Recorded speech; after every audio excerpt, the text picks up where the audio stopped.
السلام علیکم رحمۃ اللہ قاری صاحب، میں ایک لڑکی ہوں، میں نے خواب میں اپنے لیے ایک نیا ڈریس خریدا ہے اور میں بھی غیر شادی شدہ ہوں، اس کی تعبیر بتا دیں۔ دیکھیں جی، یہ خواب جو ہے یہ بہت اچھا خواب ہے تعبیر کے اعتبار سے دیکھا جائے کہ نیا کپڑا دیکھنا، نیا کپڑا خریدنا، نیا کپڑا پہننا، ویسے کوئی بھی اس طرح کی چیز خریدنا تو یہ اس چیز کی طرف علامت ہے کہ اللہ تعالیٰ آپ کے لیے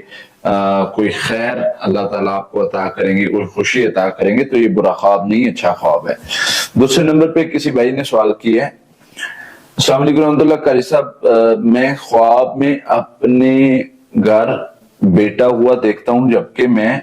میرے پاس اولاد نہیں ہے۔ بہت اچھا خواب ہے، اللہ تعالیٰ آپ کو یعنی نعمت سے نوازیں گے، وہ بیٹے کی نعمت ہو سکتی ہے، وہ کوئی بھی بہت بڑی خوشی ہو سکتی ہے، تو یہ خواب برا نہیں ہے اور اس پر بہت سارے واقعات موجود ہیں اس طرح کے خواب پر، تو یہ خواب برا نہیں ہے۔ انشاءاللہ آپ اللہ سے خیر کی امید رکھیں اور لگے رہیں، میرا اللہ بہتری والے معاملات فرما دے گا انشاءاللہ۔